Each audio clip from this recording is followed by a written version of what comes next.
What are some of the most important linguistic details in interrogations?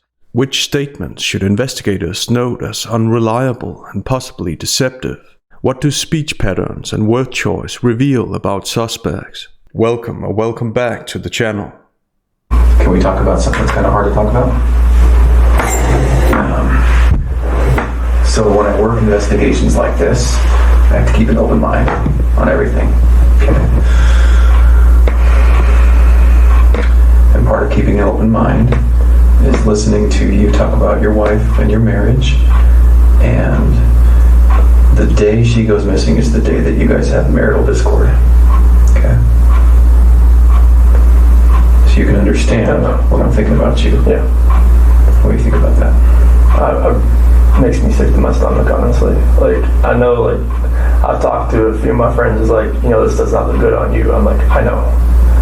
It's like, if people knew that we were having marital issues, they're gonna look at me, especially with the way everything looks. And it honestly just makes me sick to my stomach because this is something that I would never do. Ever. It makes me sick to my stomach, honestly. It honestly just makes me sick to my stomach. Appeals to honesty, like to be honest and honestly, often enter a suspect's language when he's lying, hasn't been honest up until a certain point, or is withholding information. In conversations, we expect each other to be honest, so strictly speaking, there's no reason to say we're being honest. So the facts that Watts puts extra emphasis on something that should be obvious, especially in an interrogation, should be noted, not because it's automatically deceptive, but because it could point to the opposite, that Watts isn't sick to his stomach as he dramatizes it. I've talked to a few of my friends, it's like, this does not look good on you. I'm like, I know. This is another characteristic of Watts' speech pattern, and the speech patterns of other deceptive people. They mimic the concerns of the other speaker, and they mimic the emotions they know they're supposed to be feeling and expressing. Here, Watts mimics Coder's concerns, claiming that he's talked to a few of his friends who've said the same. The verb tense shift should be considered though. Watts starts by saying, I've talked to, but then shifts to present tense. I'm like, I know.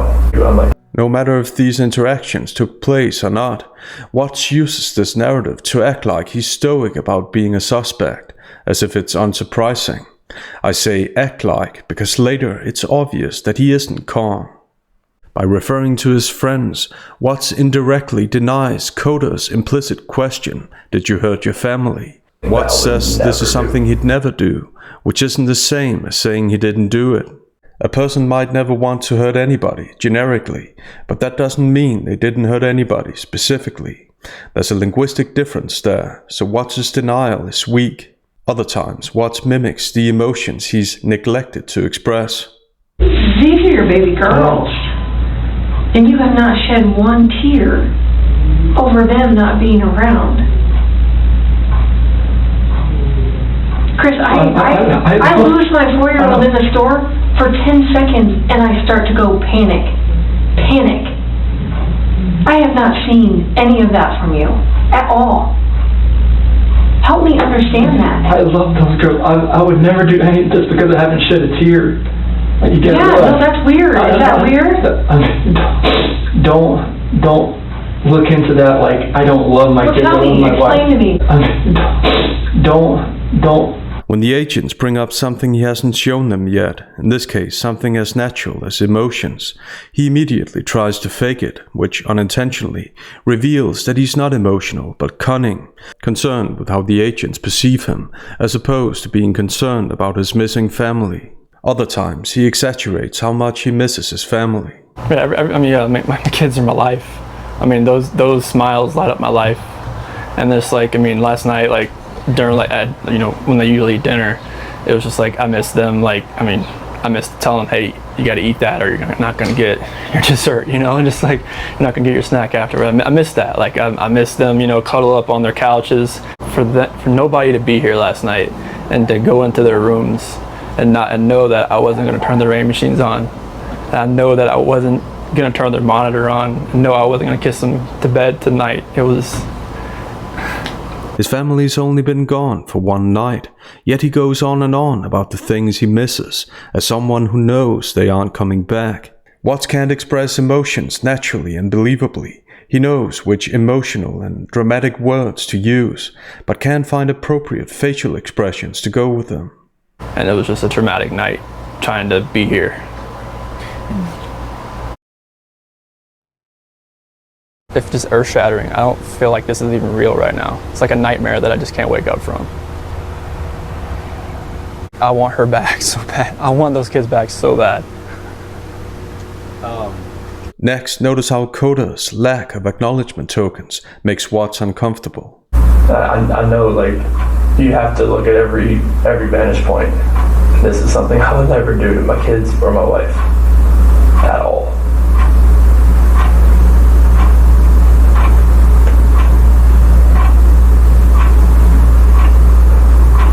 I'm not sure, like, what I could do, like, to make people believe that, just because if they knew we were having marital discord, they would automatically look at me. But there's no, I would harm anybody in my family at all.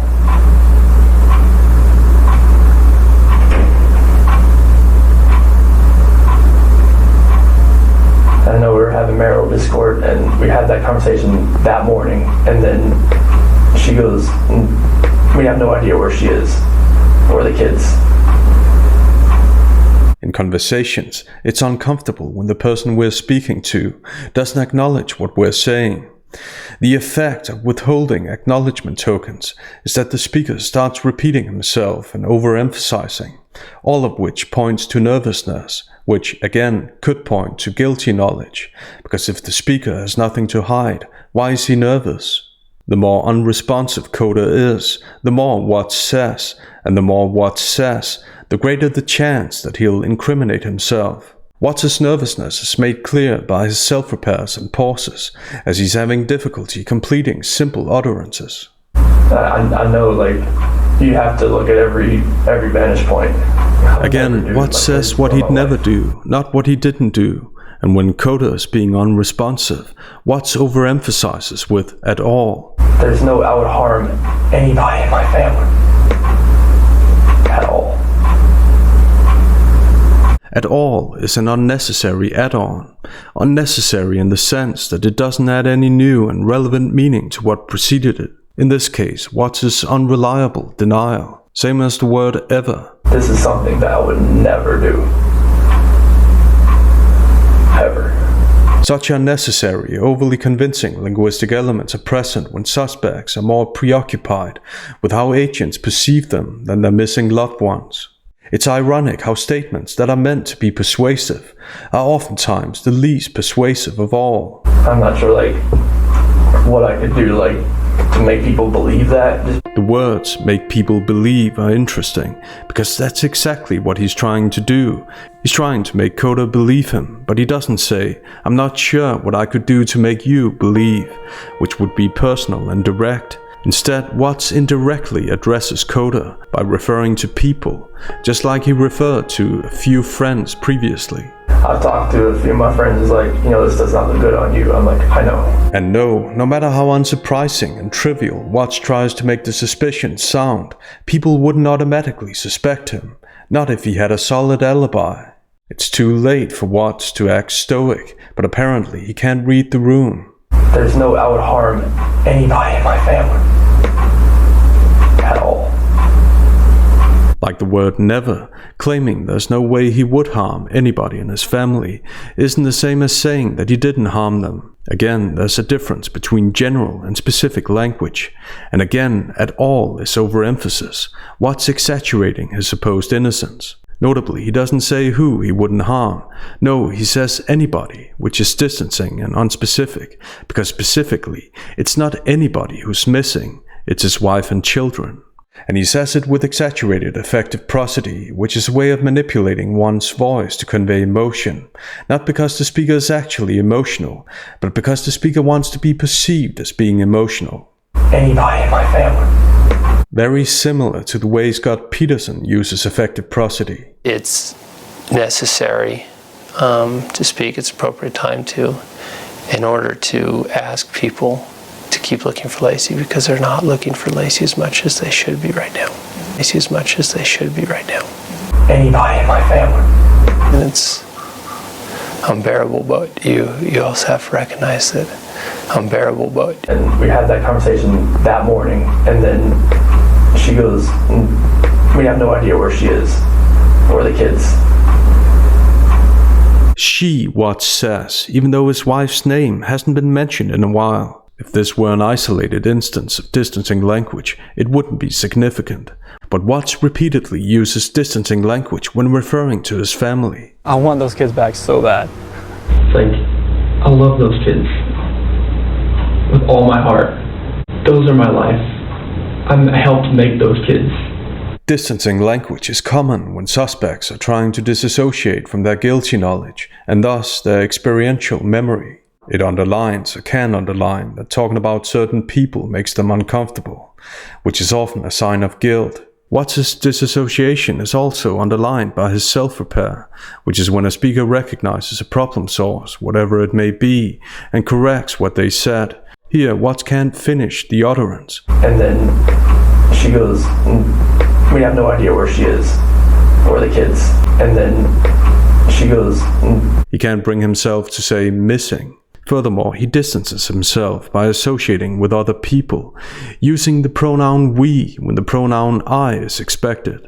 We have no idea where she is, or the kids. Linguistically, this is a way of sharing the burden of not knowing, which again is a way of avoiding suspicion, or at least avoiding talking about the suspicion. I promise you that I had nothing to do with any of that.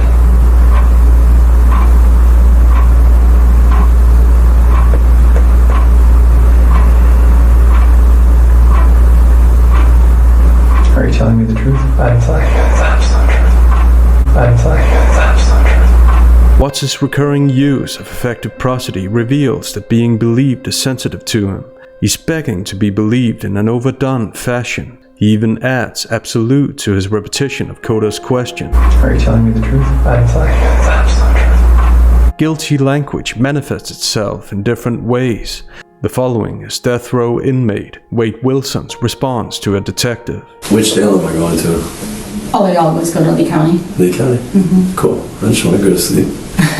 So tired, it's late. Me too. No. Me too. Me too. Innocent people are expected to be angry about going to jail and wouldn't think about relaxing. In that sense, this guy had a point. Let's say you arrest 3 guys for the same killing. You put them all in jail overnight. The next morning, whoever's sleeping is your man. You see, if you're guilty, you know you're caught. You get some rest. You let your guard down. Unlike Watts, however, Wilson was largely uncooperative. In the following, notice how his diversion tactic occurs at the exact moment he gets an inconvenient question, showing that it is diversion. How did you get that Honda? Did it belong to you? Keep going first. There's more, I feel, and then we can talk. You're doing all right, but I feel like you should just tell me. I'm listening. Did you call your dad and tell him you did something tonight? It's not that he needs more information before they can talk. It's that he doesn't want to talk. They can talk, irrespective of what he allegedly feels like she should do, as if his feelings matter and he's in a position to make demands. Alright, so you want to talk about what's going on here tonight? Not necessarily, I'll just see him when I'll be over. You just want to know why you're here? Yeah. Okay. That would be a good start. How is it that you came to be in that home tonight? I don't know. You know, what am I here for? How about you give me something and I'll give you something? Tell me what I'm here for. Tell me what you're thinking. Am I charged for something? Are you questioning me for something? Well, there was a disturbance between... This would be a good start. Wilson speaks as if he's the authority. Innocent people can't wait to talk about where they've been and at what time in order to avoid suspicion. Wilson's behavior is different. He's extremely careful with the information he lets on. This points to undisclosed information and is a sign of guilty knowledge. So you met this female, do you remember her name? Not at all. No. Okay. No, I don't. Vaguely knew her, vaguely spent time with her. Don't know her. Don't know where she's at. Don't know where she's going. And don't really care. When suspects claim to have holes in their memory, it's an immediate red flag, because because people who actually can't recall something don't turn interrogations into a bargain like Wilson does. Or how about you give me something, then I'll give you something. Unlike Wilson, Watts sucked up to law enforcement to the point where Coder praised him, or pretended to praise him rather. Can we keep talking about some complicated things? Sure. Some things that are going to make you uncomfortable? Yeah, that's fine. Okay. And I think you know why I have to ask them. Okay. And it's a hard job. It's a hard job. It is a hard job. So you've done very good in talking to me about this really hard conversation you guys had. Okay. Very good. That's sometimes hard. And I understand why sometimes someone in your position says, doesn't want to tell me about that. Because please go help me find my kids, and you don't need to know about my marriage argument, okay? So I gotta say, you've done very good at that, and I need you to keep doing that. There's a layer in Coder's flattery that Watts seems oblivious to. Between the lines, Coder suggests that Watts' seemingly forthcoming behavior is unusual for someone whose family is missing. Watts, on the other hand, seems to actually think he's being convincing. And it's a hard job. It's a hard job. It is a hard job. Coder almost sounds surprised about Watts' understanding. I promise you that I had nothing to do with any of that. Watts' self-repairs indicate an alarming amount of internal stress that's further underlined by his recurring use of overly convincing language. I promise you that. Markers of internal stress in a suspect's denial should be noted. They indicate that there's something very wrong with the denials. It could be because the suspect knows he's lying and/or is withholding information. Any of that is unspecific, pointing to Watts distancing himself from his experiential memory, his knowledge about his crime. Next, Watts makes a sales pitch as if this is a job interview. Why should I believe you? Because I'm a very trustworthy person, and the people that do know me, they know how I'm a calm person. I am not an argumentative person.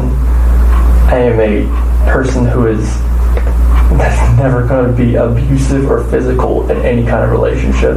I would never harm my kids. I would never harm my wife. You can talk to any of my friends, any of her friends. They know me. They know I'm a low-key guy that's quiet. I'm not about confrontation. I'm not about anything that elevates to that level. You can if someone yells at me, screams at me, I just take it and I just try to get it by the wayside and get it back to where it's cool, just a cool conversation to where none of that gets to that height, because I am not that person. I've never been that person.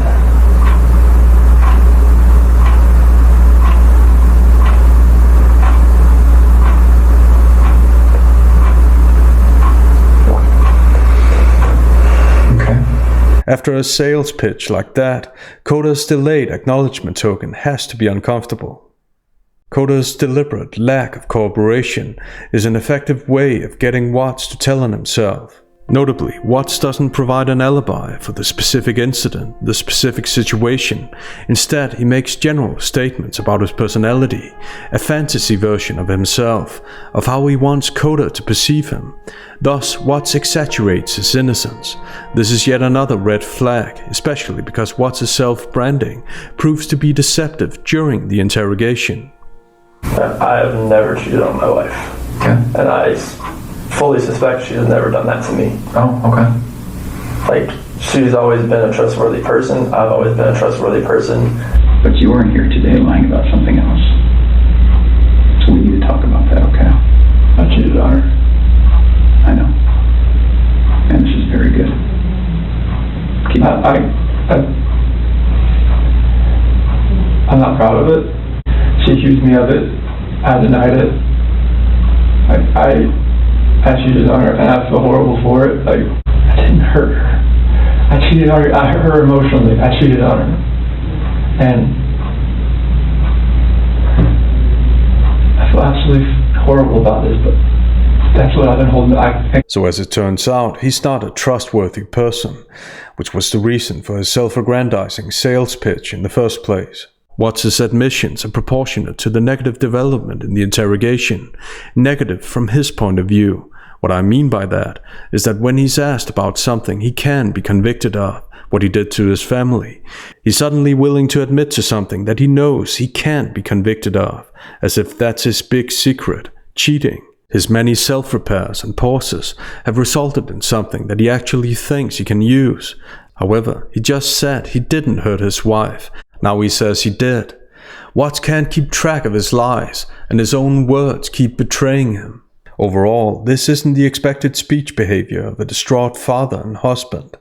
This is the speech behavior of someone who knows he's guilty. I fully expect if we ever thought about straying another way, that we would tell each other before it happened.